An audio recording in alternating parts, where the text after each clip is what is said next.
Mente, Caráter e Personalidade, volume 1. Capítulo 29. Dependência e Independência. A. Dependência de Deus, não do homem. Absoluta dependência de Deus. Deus quer que cada alma por quem Cristo morreu se torne uma parte da vinha, ligada com o tronco original e dele extraia a nutrição. Nossa dependência de Deus é absoluta e nos deve conservar bem humildes. E por causa de nossa dependência dele, nosso conhecimento dele será grandemente aumentado. Deus quer que removamos toda espécie de egoísmo e a ele nos acheguemos não como donos de nós mesmos, mas como uma possessão adquirida pelo Senhor. Confiança em Deus, não no homem. Deus deseja pôr os homens em direta relação com Ele. Em todo o seu trato com as criaturas, reconhece o princípio da responsabilidade individual. Busca estimular o senso da dependência pessoal e impressioná-los com a necessidade de direção própria, isto é, individual. Deseja pôr o humano em ligação com o divino, a fim de que os homens sejam transformados à semelhança divina. Satanás trabalha para impedir esse desígnio. Procura fomentar a confiança nos homens. Quando a mente é desviada de Deus, o tentador a pode colocar sob seu domínio. Pode controlar a humanidade. Fazei de Deus vossa inteira dependência. Procedendo de modo diferente, é tempo, então, de vos deter. Estacai justamente onde estais e mudai a ordem das coisas. Sinceramente, de alma faminta, clamai a Deus. Lutai com os instrumentos celestiais até alcançardes a vitória. Ponde vosso ser inteiro nas mãos do Senhor, alma, corpo e espírito, e resolveis ser seu amorável, consagrado instrumento, movido por sua vontade, controlado por sua mente, imbuído de seu espírito. Então vereis claro as coisas celestiais. Fazei de Deus vosso conselheiro. Em vez de levar a um irmão ou a um pastor vossas perplexidades, levai-as ao Senhor em oração. Não coloqueis o pastor onde devia estar Deus, mas fazei dele o objeto de vossas orações. Neste ponto todos nós temos errado. O ministro de Cristo é como os outros homens. Certo, ele arca sob responsabilidades mais sagradas do que um comerciante comum, mas nem por isso é infalível. Ele é rodeado de fraquezas e precisa de graça e iluminação divina. Precisa da unção celestial a fim de fazer seu trabalho com exatidão e êxito, dando plena prova de seu ministério. Aos que ignoram o caminho da vida e salvação, e esses encontrarão no pastor piedoso alguém que lhes ensinará o que fazer para ser salvos. Os que sabem orar, que conhecem os convites do Evangelho de Cristo, que conhecem a imutabilidade de suas promessas, mostram desonrar a Deus quando depositam seus fardos sobre homens finitos. Está certo sempre aconselhar-se com outros. Está certo conversar uns com os outros. Está certo apresentar claramente diante dos irmãos e do pastor as dificuldades que se apresentam em qualquer empreendimento. Mas não desonreis a Deus a ponto de confiar no homem em busca de sabedoria. Buscai de Deus a sabedoria que vem do alto. Pedi a vossos colegas na causa que orem convosco, e o Senhor cumprirá a sua palavra. Onde estiverem 2 ou 3 reunidos em meu nome, ali estou no meio deles. Mateus 18, verso 20. B. Dependência e independência no relacionamento mútuo dos obreiros. Opinião de um homem só. É erro levar os homens a crer que os obreiros de Cristo não deveriam tomar nenhuma iniciativa além daquela que foi apresentada a algum obreiro de responsabilidade. Os homens não devem ser ensinados a considerar outros homens como se fossem Deus. Conquanto seja necessário que haja um aconselhamento mútuo e uma unidade de ação entre os obreiros, não deve ser elemento de controle a mente e o juízo de um homem só. Crescer em eficiência. Deus é quem governa o seu povo, e ele ensinará aos que lhe dedicarem a mente o devido uso do cérebro. Ao empregarem sua habilidade executiva, eles crescerão em eficiência.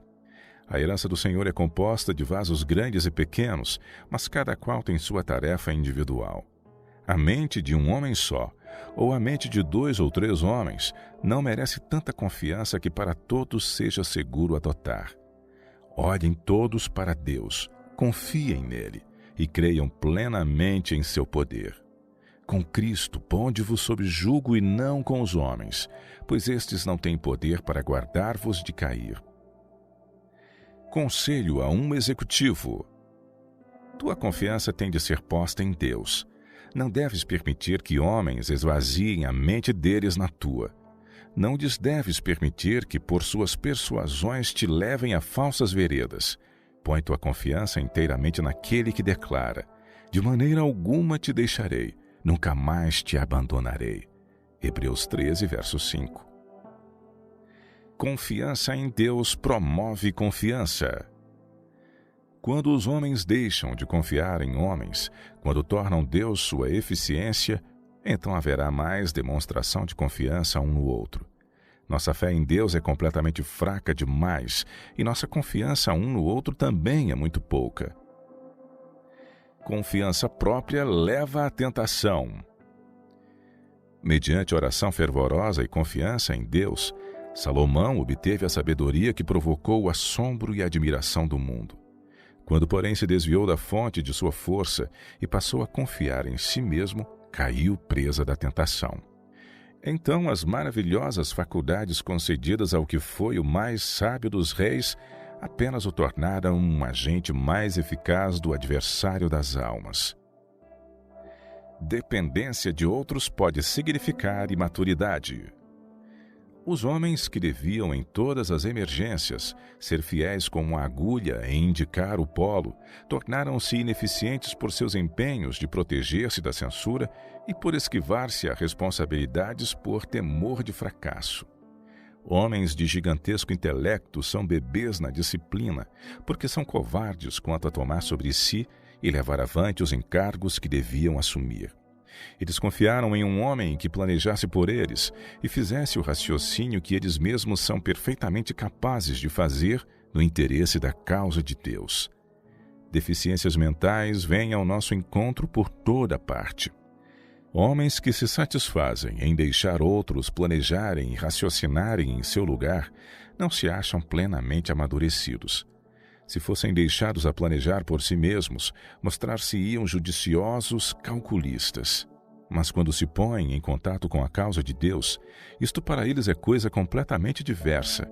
Perdem essa faculdade quase por completo.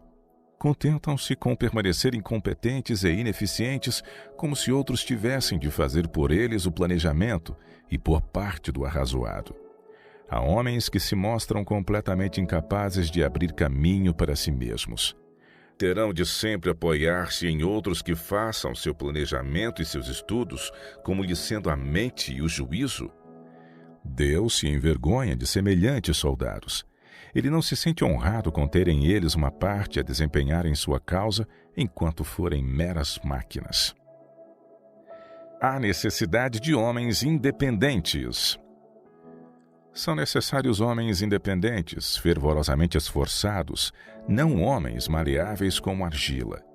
Os que querem seu trabalho ao alcance das mãos, que pretendem determinar a quantidade de serviço e salário fixo e desejam experimentar um trabalho adequado sem o incômodo da adaptação ou treino, não são os homens que Deus chama para trabalhar em sua causa. O homem que, se a necessidade requer, não saiba adaptar suas aptidões a quase qualquer lugar, não é homem para o tempo atual. Os homens que Deus deseja ligar à sua causa não são frouxos e sem fibra, sem músculos ou força moral de caráter. É só mediante continuado e perseverante labor que os homens podem ser disciplinados para assumir uma parte na causa de Deus.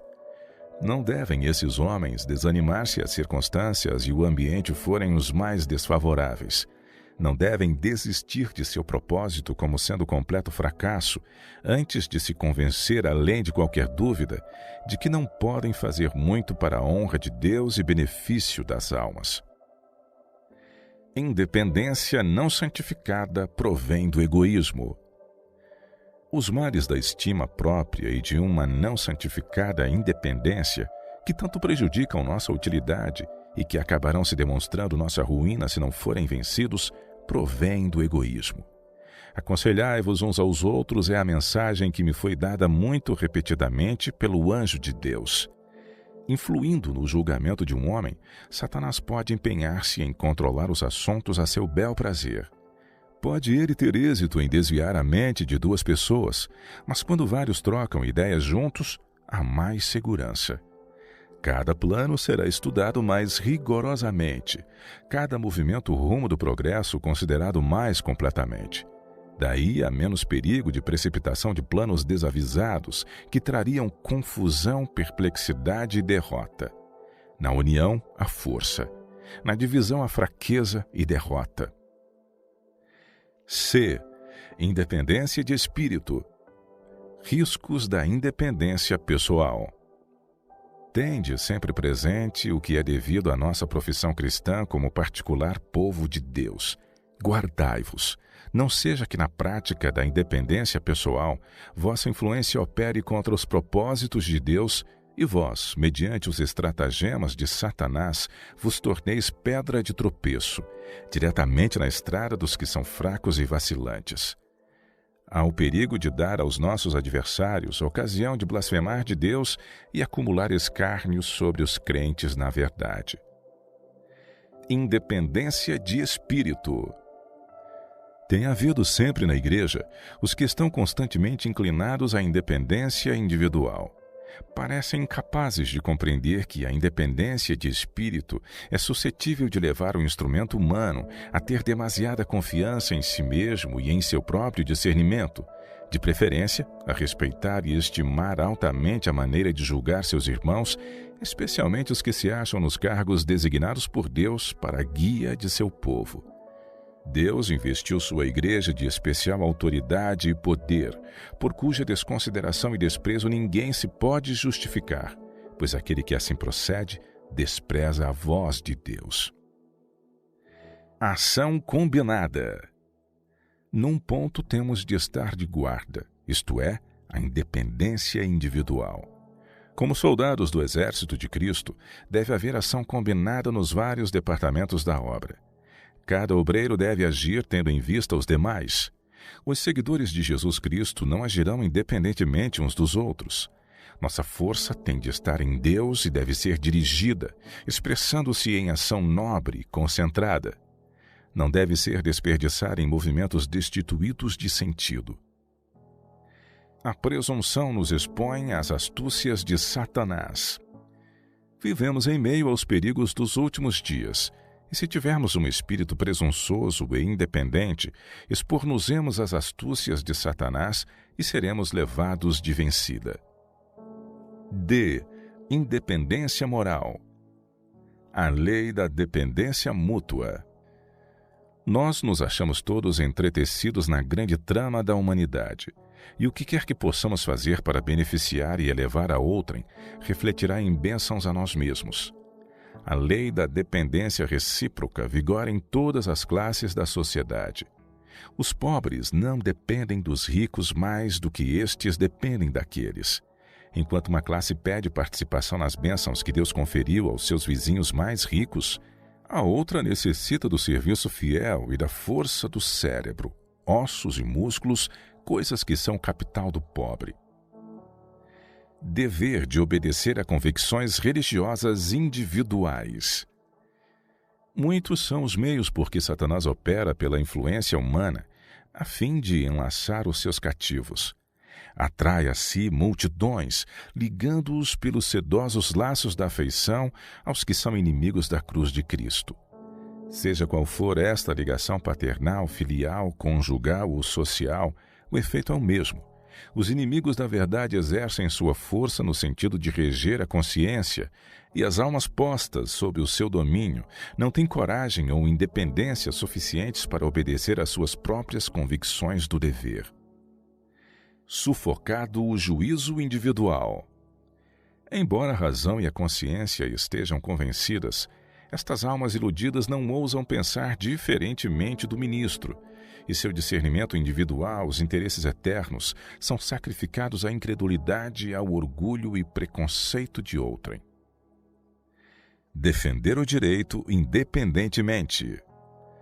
São necessários coragem e independência para erguer-se acima da norma religiosa do mundo cristão. Eles não seguem o exemplo do Salvador de abnegação, não fazem sacrifício, buscam constantemente esquivar-se da cruz que Cristo declara ser o sinal do discipulado. Independência moral quando o mundo se opõe. A independência moral será totalmente adequada quando se opõe ao mundo. Sujeitando-nos inteiramente à vontade de Deus, seremos colocados em posição vantajosa e veremos a necessidade de decidida separação dos costumes e práticas do mundo. Não devemos elevar nossa norma só bem pouco acima do mundo, e sim tornar a linha demarcatória decididamente manifesta. Independência moral, uma virtude. Nossa única segurança está em postar-nos como povo particular de Deus. Não devemos ceder uma polegada de terreno aos costumes e modas desta época degenerada, mas sim ficar moralmente independentes, sem nos comprometermos com suas práticas corruptas e idolátricas. Independência mental. A verdadeira independência não é obstinação. Verdadeira independência mental não é obstinação. Ela incentiva os jovens a formar suas próprias opiniões sobre a palavra de Deus, sem levar em conta o que os outros possam dizer ou fazer. Se estiverem em companhia de descrentes, ateus ou incrédulos, ela os incentiva a reconhecer e defender sua crença nas sagradas verdades do Evangelho, em oposição às cavilações e aos gracejos de seus perversos companheiros. Se estiverem em presença dos que pensam ser virtude, alardear as faltas de professos cristãos e zombar então da religião, moralidade e virtude, a verdadeira independência mental os incentivará a mostrar de maneira cortês, mas audaz, que o ridículo é um péssimo substituto para o sólido argumento. Ela os habilitará a olhar além do cavilador para aquele que o influencia, o adversário de Deus e do homem, e a resistir-lhe na pessoa de seu agente. É necessária a independência individual. Homens há que se lisonjeiam de que poderiam fazer algo de grande e bom, se tão somente as circunstâncias fossem outras, ao passo que não fazem uso das faculdades que já têm, trabalhando nos encargos que a providência lhes proveu. O homem pode criar suas circunstâncias, mas as circunstâncias nunca devem criar o homem. O homem deve aproveitar as circunstâncias como instrumentos seus para seu trabalho. Deve ele dominar as circunstâncias, mas jamais permitir que as circunstâncias o dominem. A independência individual e o poder individual são as qualidades agora necessárias. O caráter individual não precisa ser sacrificado, mas deve ser ajustado, cultivado e enobrecido. Até onde deve ir a independência? Deus deseja que seu povo seja disciplinado e posto em harmonia de ação para que se possam ter o mesmo ponto de vista e os mesmos sentimentos e o mesmo critério. Para conseguir este estado de coisas, muito há que ser feito. O Senhor não deseja que renunciemos à nossa individualidade, mas que homem é juiz competente do limite até onde deva ser levada essa independência individual? Pedro exorta seus irmãos: rogo igualmente aos jovens, sede submissos aos que são mais velhos, outros sim no trato de uns com os outros, cingi-vos todos de humildade, porque Deus resiste aos soberbos, contudo aos humildes concede sua graça. 1 Pedro 5, verso 5. O apóstolo Paulo também exorta seus irmãos filipenses a que sejam unidos e humildes. Se há, pois, alguma exortação em Cristo, alguma consolação de amor, alguma comunhão do Espírito, se há entranhados afetos e misericórdias, completai a minha alegria de modo que penseis a mesma coisa, tenhais o mesmo amor, sejais unidos de alma, tendo o mesmo sentimento. Nada façais por partidarismo ou vanglória, mas por humildade, considerando cada um os outros superiores a si mesmo. Filipenses 2, versos de 1 a 3. poder de Deus, nossa confiança. Irmãos, rogo-vos que procedais tendo em vista unicamente a glória de Deus. Seja seu poder vossa confiança, sua graça vossa força. Pelo estudo das Escrituras e fervorosa oração, buscai obter clara compreensão de vosso dever, e então cumpre-o fielmente. É essencial que cultiveis a fidelidade em coisas pequenas, e em assim fazendo adquirireis hábitos de integridade em responsabilidades maiores. Os pequenos incidentes da vida diária muitas vezes passam sem os notarmos, mas são essas coisas pequeninas que formam o caráter. Todo o acontecimento da vida é de grande importância para o bem ou para o mal. A mente tem de ser educada mediante provas diárias, para que adquira vigor para resistir em qualquer situação difícil.